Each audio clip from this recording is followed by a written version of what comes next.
how can you just throw everything away and start this new thing just to try to be happier? And of course, my response is, how could you deny your happiness in order to stay in the same rut? So reach out to people to help you if you need it. Get help from family, from friends. But I think that search of happiness has to be honest and has to be undertaken. It's just too important with only one life to live.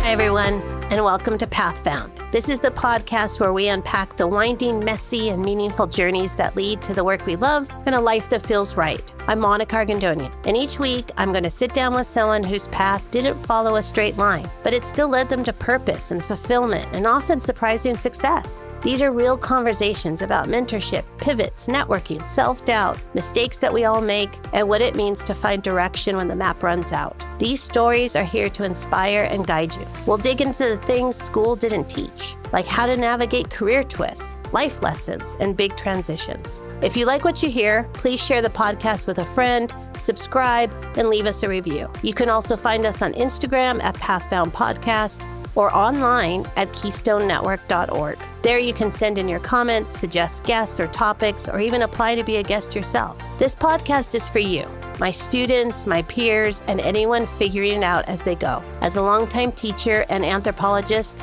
I've always believed in the power of stories. They remind us we're not alone and that it's okay to change your mind, take a different route, or still be unsure of what comes next. This is my pivot too, and so I'm glad to have you on this journey with me. Now let's get started. Hi, everybody. Today on Path Found, I sit down with Blair Bush, whose life took a radical turn from the architecture and construction world to full-time RV living and a career in comics and collectibles. Blair's story is about rethinking success, scaling down instead of always scaling up, and discovering that happiness comes not from things, but from experiences, family, and creating a life you actually love. In this conversation, Blair opens up about leaving behind a mapped-out career path, redefining work and money, and why choosing less can open the door to more. So thank you for doing this. Thank you for asking. It's so what I post about, like this transition that we've done, and it was largely based in switching to the RV family, which I'm sure Libby's told you about. But this transition, your podcast topic is what I post about, like in this kind of rambling, like nothing's quite coalescing, but I just have all these thoughts about everything that we changed for a better life. Both Libby and I mean, Libby kind of just furthered her own business while we did this transfer, but I did this massive pivot, and it impacts everything in life, in our lives, and it's something that I've wanted to talk about. And I do posts about it, but it's never quite like I know I can get at something. There's something to this, so Right. maybe a little bit of guided questioning might help my own thoughts about it. So no, thank you. Yeah, no, we will. I will definitely ask questions and help that along. But yeah, I think you're exactly who I want to talk to. I mean, I'm doing this because, one, I'm inspired by people's stories. I love hearing how people got from point A to point B, and I'm doing it for my students because they need to hear it. They are told the same thing, and what do you want to be when you grow up, and pick a major, and then that's it. And so they're frustrated, and things are so rapidly changing. And I really believe, I've always believed that you have to love what you're doing. You should love what you're doing because you're spending a huge amount of time of your life that you will never get back. And if you don't love it, then you shouldn't be doing it. But there's a pretty big distinction there, because I just wrote about this, that yes, you should love what you're doing, but not this sort of lip service. Oh yeah, I love what I'm doing. Right. And I had some of that. I definitely had some of that, because indoctrination has too negative a connotation to it. It's more of my parents did what they thought they should, and I wound up in a career that was by no means the right career for me. And so on my end, I'm not going so far as to try to help people with a podcast, although it's a great idea and I'm glad you're doing it. I just want my kids to know that there are very circuitous, windy paths. Yes. It doesn't have to be the straight shot. So yeah, I frame it a lot in terms of I'm going to tell my kids what I would have liked to have heard growing up. And that's exactly what I want you to share. Great. So, all right. So we're going to start a kind of origin story. Like, what were you like in high school? What did you think you wanted to be when you grew up? It was mapped. I'd say by the time I was 6 or 7, it was mapped out, and unfortunately based on an erroneous premise, which is that if a kid likes Legos and art and is good at both, then you should be an architect. I'm sorry, it's Legos, art, and math. And they made a big deal about, and I know that the split between people who are good at both art and math. I know there are people who are, but they were celebrating at the time and saying, "Oh, you're so strong in both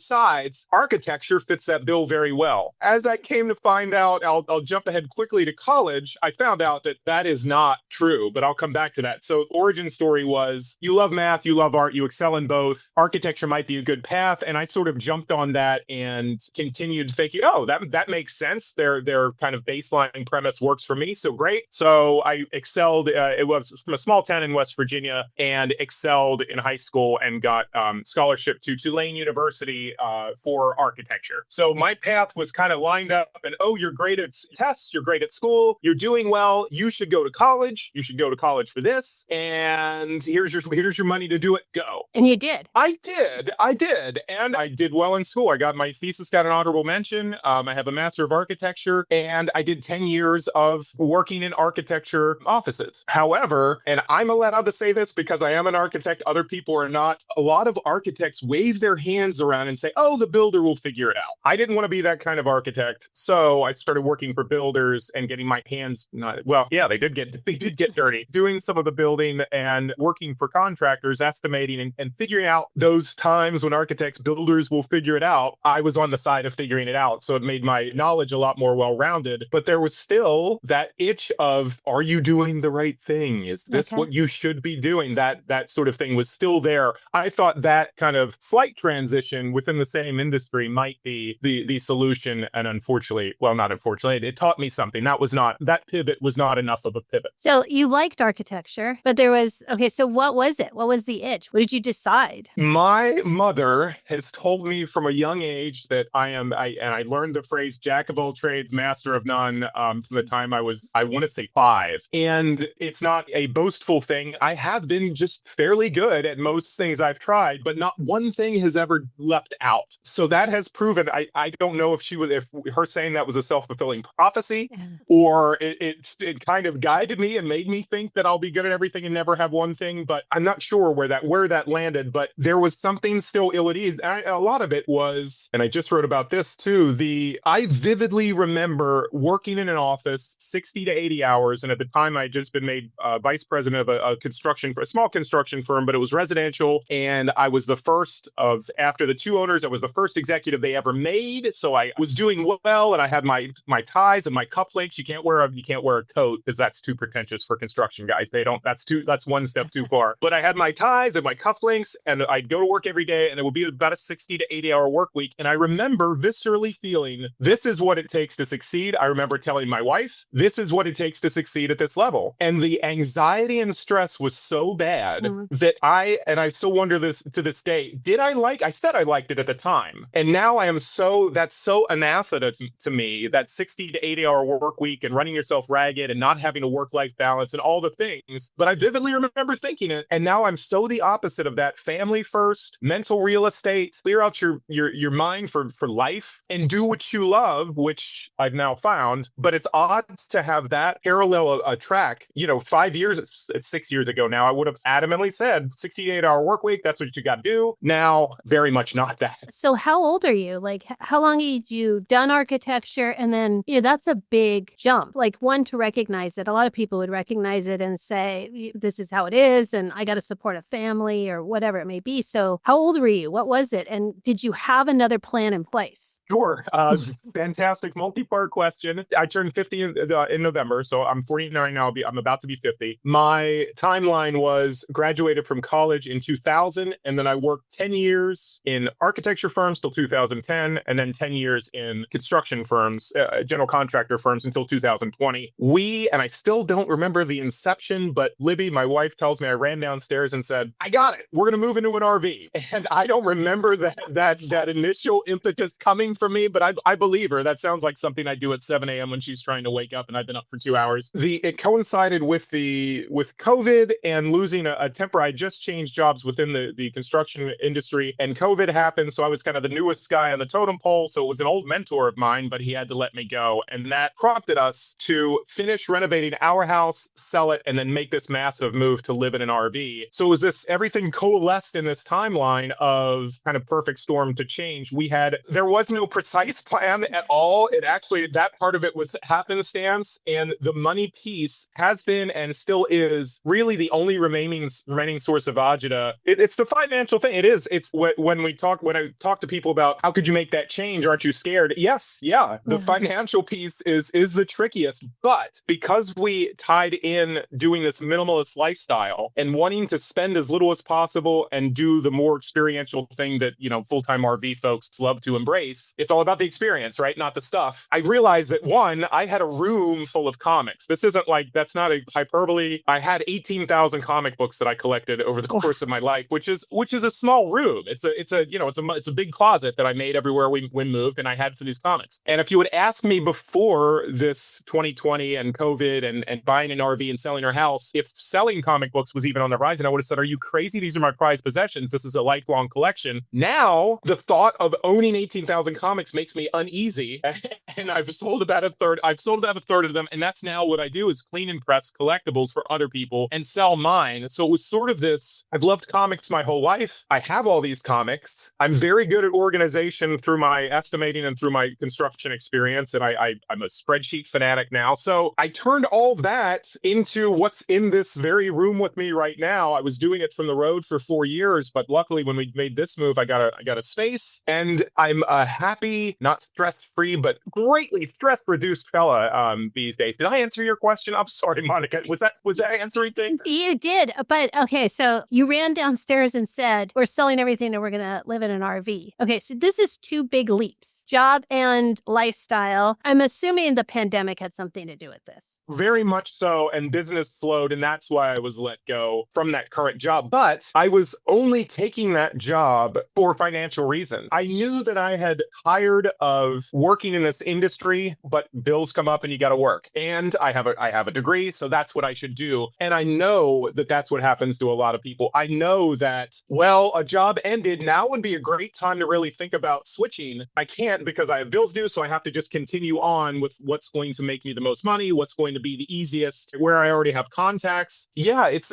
the distance from it has made me realize a little bit how big a shift and how big a leap that was. But I think if we had been completely cognizant, front of the brain as it happened, it might have even been more scary. I think the excitement of the unrealized potential of what we were doing and not knowing what we were getting into overtook the fear. And the selling of the house gave us a little runway too, in order to, I guess it did all work out to have that component of finances at least taken care of for the short term by the sale of the house, allowed us to both, again, my wife developed her company along the same trajectory she was on with minor tweaks. And I just said, yeah, I'm going to do this full time. I'm going to see if I can make a go of it. And it turns out I can. Did you know how to do this? Did you know this was a job? And also tell us what you do. I clean and press collectibles, which started when I had this collection and started selling them just as a side gig. I discovered and found out that people clean and press comic books. Okay, what does that mean? It's old t-shirt press, not old. I have new ones. They don't have to be old. It's t-shirt presses that are just used with comic books. So it's a basic principle of apply heat, you will flatten out comic books. But there's a lot more to it than that. And I just this past week tried an aqueous chemical bath for a comic book that whitened it in a way that stunned me. I thought it was like magic. So I didn't know that you could clean and press comic books. I thought I maybe had heard that at one point and thought it was a guy with an iron cleaning and pressing comic books. As I met people and sold my comics and got to know people and tried to make a reputation for just being honest and transparent, which is what I was in my other industry, being honest and transparent solves so many things in advance, I started pressing for myself to make my comics sell better. Then I found out people would pay me, and I started seeing comparable people and established websites with people charging for this. So I started doing that slowly, and it built very quickly because of a couple of things that I do that other people don't do. So I clean and press in these presses comic books, magazines, posters, tickets, video game manuals. And luckily, with pop culture being what it is, there is always a demand for people wanting their collectibles clean and pressed. And it's kind of a joyful thing because most people, it's hard to be angry when you're getting your thing that you treasure improved. Right. So it's kind of it's this built-in joy. So I did not know that was a job. And I am now celebrating very much. And it still blows my mind that I'm still kind of creating this job because I just added in, now I'm actually starting to sell comic books for other people. I'm giving advice on pressing to other people. So I'm selling selling on commission. I'm creating some of my own like art projects I can sell that are comic based. It's everything I wanted and didn't know I wanted, not to be trite, because I'm creating my own workday every day. I was a big fan of schedule and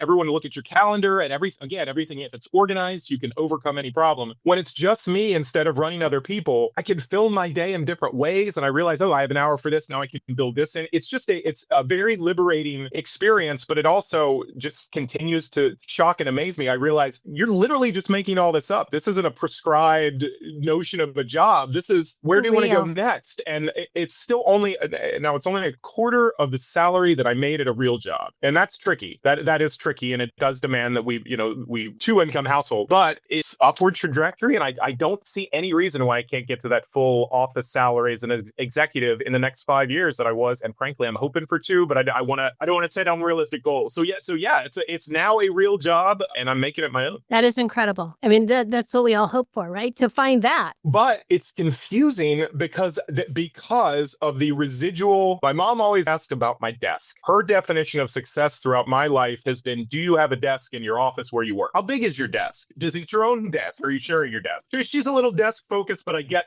that as a stand-in as, what she thinks is a success. I get it. I have no idea where it's going with that. I'm sorry. What? So let me just ask you this. So how would you define success? How would you define it? Oh, that's it. That's this. I was starting to say, and I will come back to the redefining success, because there's this residual guilt for not following my prescribed path. As much as I intellectually know that I've made a better choice for me and our family, everything kind of why I brought up my mom as a proud Jewish mama's boy. I can say that I still talk to her all the time, and she's a bit of a metric for me. But that guilt of not following the path, and by her estimation, me wasting my potential because I'm not making as much money as I could, it's hard to combat that. I do combat it. And again, intellectually, I know that I put my measure of success, to get to your question, is happiness over money for sure, experience over stuff, experience over materialism. And I know that's simplistic, but that truly impacts every single thing. If we keep our expenses to a minimum and we're at our job at the right amount, which I believe is 30 to 40 hours a week, we're with our sons.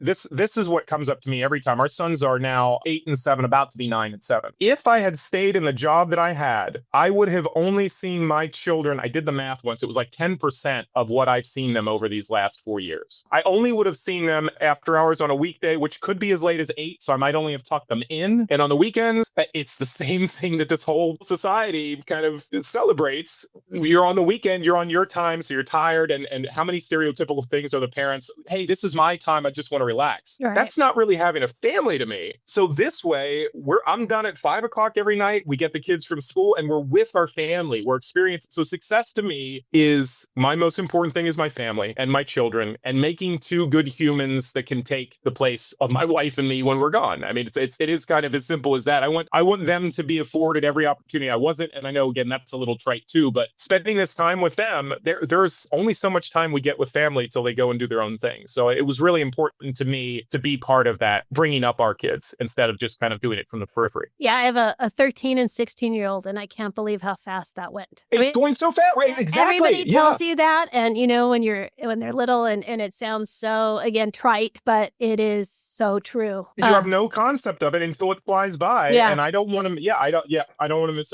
mine will be 13 tomorrow. Yeah, that's how it goes. Sure. So how did the RVing and that life, the RV life, play into all this? I mean, there's one thing to do a career pivot, but you sold your house, you sold everything, and now you've been on the road for 4 years. And it's very odd because at the time I was working for a higher end residential architectural clients. So I would often do the drawings for the general contractor. We'd be design build, and affluent folks who wanted to do renovations would come to us, and that was our niche. Mm-hmm. And I could talk to those customers and straddle the line of building and architect, and a lot of those clients wanted to talk to the architect in a tie rather than the guy with his hammer out. And I get all that. I did it again. I blanked out in the way. Monica, I'm sorry, I blanked out in the way I was going. No worries. The RV life. The RV. Yeah. So working for these big residential guys and seeing these giant rooms and giant houses, houses, I don't know exactly the point that it clicked over, but I knew that when we we are going to build a house soon. When we build a house, I don't want to air condition or heat a space that we don't use all the time. So I think that economy of architecture and designing spaces and these ridiculously oversized houses. So I think, and actually, like I said, Monica, maybe you were going to start making me figure out where all this came from. I think actually that was a lot of it. Seeing the excess, I think, bugged me a little bit. So the idea of tiny homes and mobile homes in RV life is that things can still be nice and beautiful and great spaces, but you just don't need that much space, especially if you can only occupy so much space a day. So I think that started to feed the minimalist approach to life, and realizing that I was one of those guys, I've seen memes about him, but one of those guys that has a box of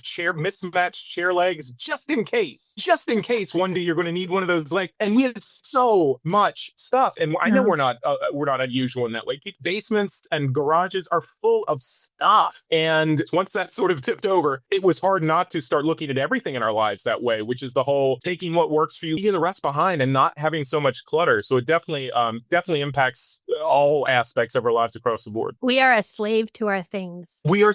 The more stuff we have, the more maintenance we do. 100%. And that was, so every time we add something to our gear box, it's okay, do we want these inflatable kayaks? Yes, we're gonna have to wipe them down. And by the way, inflatable kayaks are one of the best purchases we ever made as an RV family. They're just so good and so fun, and it's always nice to hop into the water. But getting that extra stuff, I couldn't agree more. We are a slave to our stuff. Okay, so again, it's a big leap, right? You're RVing. I assume Libby, your wife, is on board. Does she think you're crazy? She's either hit it well for 5 years or not, and I actually don't take that for granted either. That, boy, what an impact that has on a relationship too. To literally be, so for 4 years we have been in the same little capsule. I mean, granted, it's a bigger travel trailer. It's 35 feet long, but 8 feet wide. So we've been in the same 400 square foot tube with each other for 4 years, both living and working. It was only this year that I came and got this outdoor space. I keep motioning. Sorry, I'm in my own outdoor space, kind of my little outdoor shed here that I can do my work in. But she was on board. I mean, it first gave me the wide-eyed, where is this coming from? Why do you have to be like this in the morning so early kind of thing? But it persisted, and I guess it was right when the pandemic was starting. So the gears must have been turning for just thinking outside the box of what are we going to do? And that being tied in one place, we really had not intended to be in Baltimore for very long, which is where our house was. It was, again, circumstantially, we wound up there, and circumstantially, I wound up in a job, which I think is, I don't have the stats, but I think more people that I know wind up in their career and their location based on circumstantial stuff. And the reevaluation and wanting to figure out, what do we actually want? Let's make everything a clean slate for a minute, which is a hard enough prospect in and of itself, even in your own mind, to say, okay, but what do we really want outside of what's been preconceived? Mm-hmm. What do we actually want? And I found myself it's difficult to answer that, but I know that Libby, back to the question, Libby was on board as we talked about the pros and cons of it. And then as we realized, hey, we're in a bit of a weird pandemic time, money is uncertain, why don't we at least ditch the mortgage, and then we can find a new place to live, and maybe it will be the same path we were on, just in a different place, or maybe it will breathe a new life into what we want. And it was the latter. It was finding out that we were going to change more than just our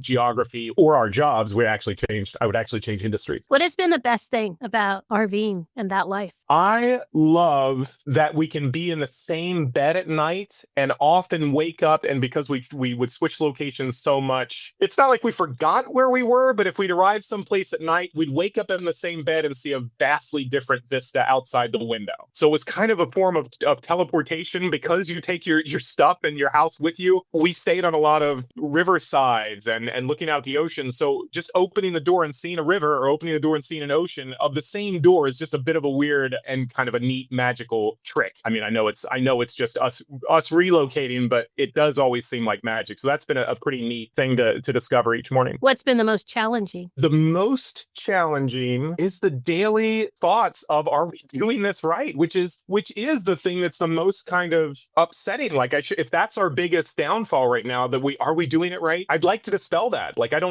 don't feel like if we are happy and healthy, we should have to deal with those residual pressure points. So those, again, my mom's saying, is your desk big enough? Do you have a desk? I don't feel like that should be I'd like to get over that, I guess is what I'm saying. And I think I'm hoping that by instilling in my boys that these paths are possible, they won't ever have but they won't have a lot of doubts or second guessing because they aren't doing that traditional unfound path. So what kind of things do you share with your kids? Where do you see them? You just said, not necessarily the traditional path. They're still young, but they're going to go off to high school. And what do you tell them? And what advice would you give them? What you said already, do what you love is a big one. That gets reinforced a lot, but that gets paired with trying to tell them whenever I come across a weird job, I'd like to share that with them. Like, guys, there is no end to weirdo jobs out there that you can do for your whole life that you've never even heard of. It might be your perfect, exactly what you want to do and get income from, but we also keep the career path and the income generation. I know they're young, but we talk about both pieces of that. Like, be happy with your career. Income generation is us collecting money in order to do things important in our life. And of course, it comes up most often when want to go out to dinner more.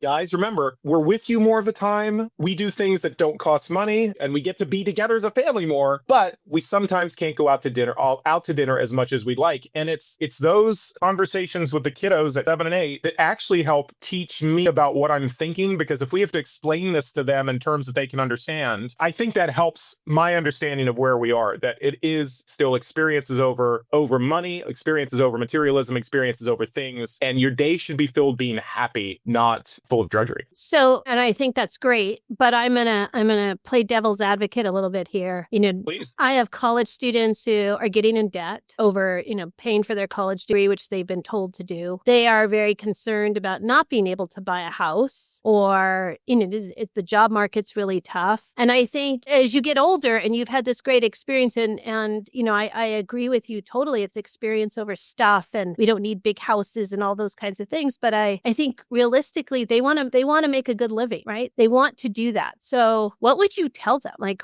not just your kids, but what would you tell anybody who's in college or thinking about college or just graduated or in their late 20s and trying to still figure things out? I am really glad that I have a few years before I have to give my kids advice at that level yet, because it's daunting. But I do know this. I know something that I don't know is that I don't know if I can suggest college for my kids as strongly as I had thought I would up until a few years ago. There are alternative paths to even college, and this is a new one for me. I again, for most of my life, well, of course my kids would go to college. That is the best path. I don't know anymore. So I'm now broadening my possible branching paths a little bit to say that college isn't a necessity, but we want to discuss why it's not a necessity. Those college loans, if I had not been, and I was one of the lucky ones to have my active loans forgiven before they stopped doing it. Me too. If that hadn't happened, I would have been, you too. And if that hadn't happened, this would be,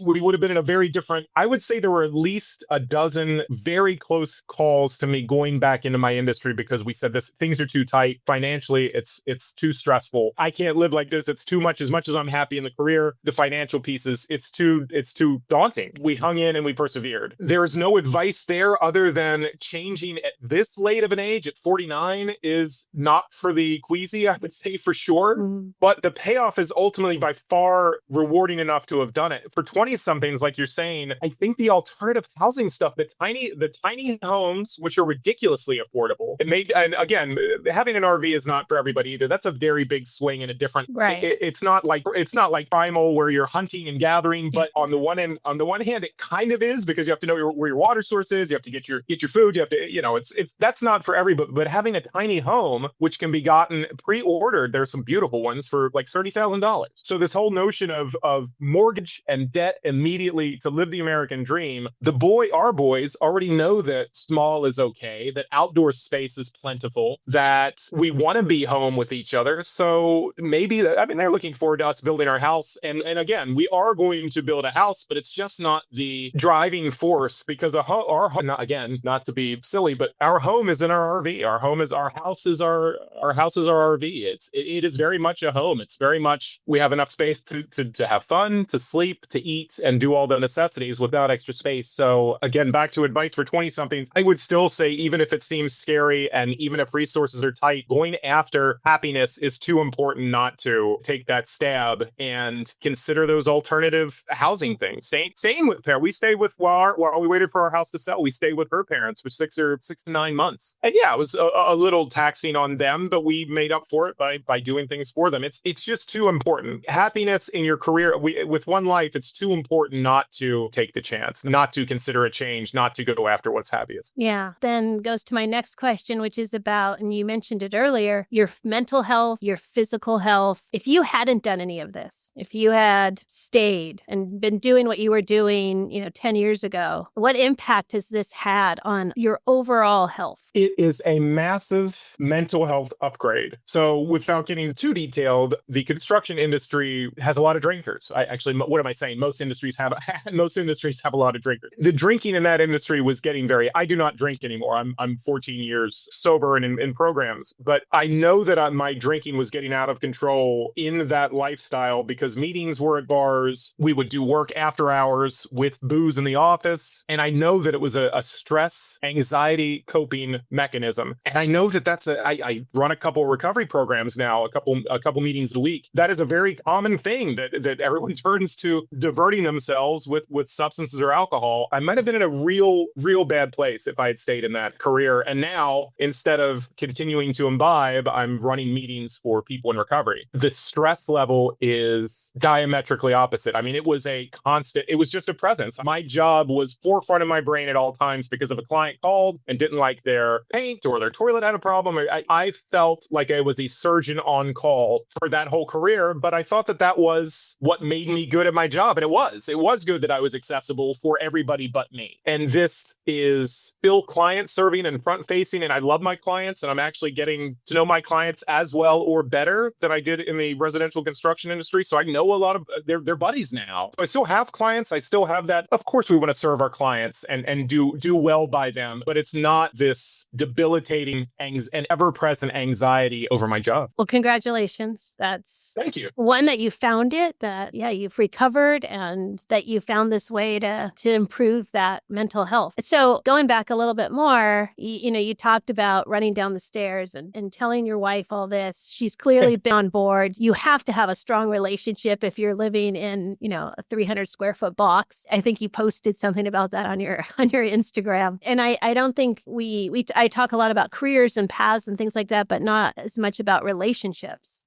surrounding yourself by people who support you and even your partner, right? Your life partner. And what role has that played in all of this? We often remind each other and give ourselves a high five or a kiss and say, this is not for the faint of heart. This lifestyle and this proximity to each other has really advanced our relationship quite a bit. And it by no means has all been easy at all. We've had some hard conversations, and we have come out the other side. I mean, because we're both small businesses, and again, because she sort of pivoted enough in her business, and because I had this huge pivot in my business, we have so many overlaps as far as talking about strategies, bouncing ideas off each other. I'm lucky it's her. I'm very lucky that it's her, because I think the proximity and the tightness of space would wean out couples who weren't suited to each other very quickly. But not only is our personal relationship stronger, we have been able to use each other as sounding boards for our burgeoning small businesses. So she's been invaluable. It's nice that we're nowhere near the same industry, although we both serve clients, because we can come and say, I had this happen today. And then she'll, because her head's not in it at all, will come up with this great kind of either tweak to what I'm doing or suggesting to do something new that I've been too close to it.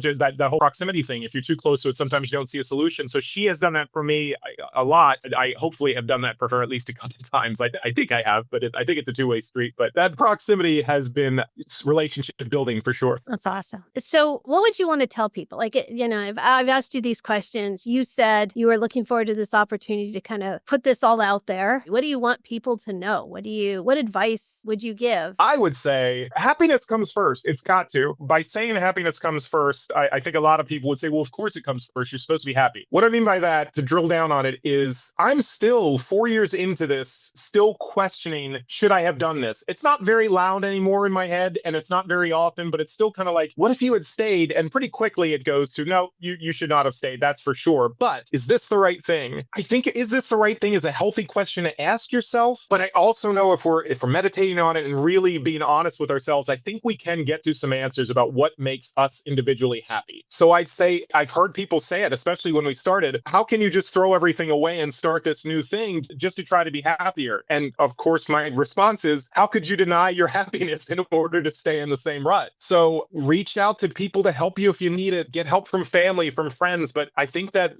search of happiness has to be honest and has to be undertaken. It's just too important with only one life to live. How do you know what makes you happy? I wish I knew the answer to that because of that second guessing of things, because it's a non-traditional path. I do sometimes question that, like, okay, you've asked yourself the question and you've answered it. Is that answer honest? And that can get into a weird circular thought of, can I trust my own thoughts? Do I really feel this way? And I don't know how to end that cycle other than to say, you know what, this is me and my honest response at this moment as honestly as I can say it. And saying this out loud to you, Monica, makes it feel even more important and real. I am happier for everything I have done by a long shot. And if that requires a bit of financial tightening and figuring out some finances, okay, it's just still so very worth it these last 5 years to have made it this pivot. If you could go back and tell your 21-year-old self something that you now know, what would you tell? What would you tell your 21-year-old self? Credit cards do not go away. That's one. That's excellent. Boy, do I hate those guys on college campuses. That hate's a strong word, but it's pretty close. The guys on college campuses just handing out credit cards to college kids in New Orleans outside of bars when the drinking age was 18 was an opportunity. They were opportunistic. They knew their target audience for sure. They're good at what they do. They're good at what they do. Yeah.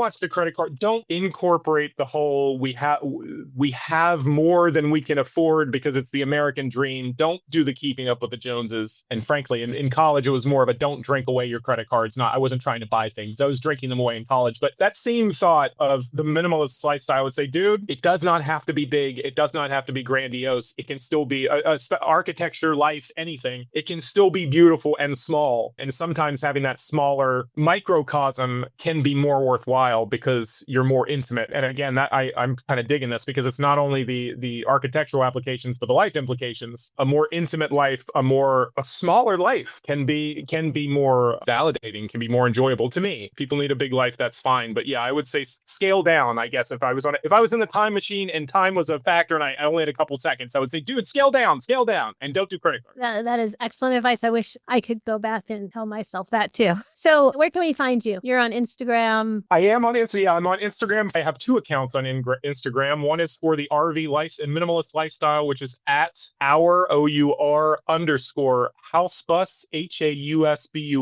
And the other is for the comic book and collectibles, which is at Blair's Comics. By the way, I've been following you on Instagram. And one of the best posts that made me laugh and speaks to happiness was when you were fixing the water pump space and you open up that space and you're like, look, we have to fix this water pump, but we just found space. And space is so, right? You need space in this RV and it's like 2x3 and we can put stuff in there. And you were so happy. Did you know that? And that was not staged. That was authentic joy at finding about 8 square feet under the fridge. We have all of our boots and our less worn shoes under there now. So yeah, thank you for seeing that. Yeah, that was great. Yeah. And your Instagram posts give joy. I mean, you've been to some beautiful places. Oh, thanks. You're having a great time. And I think it's amazing what you're doing. Thank you so much for talking with me and doing this. That was inspiring. Monica, I really feel like, especially that the last question, I feel like really taught me and really did focus these kind of errant thoughts that I've been having for a long time. So thank you. This really has given me a little more direction. I've been wanting to maybe turn all of this kind of experience into a bigger format, like a book or something. So I think that telling my younger self to scale down, I think is giving me a real touch point for a little bit more specific thought. So thank you.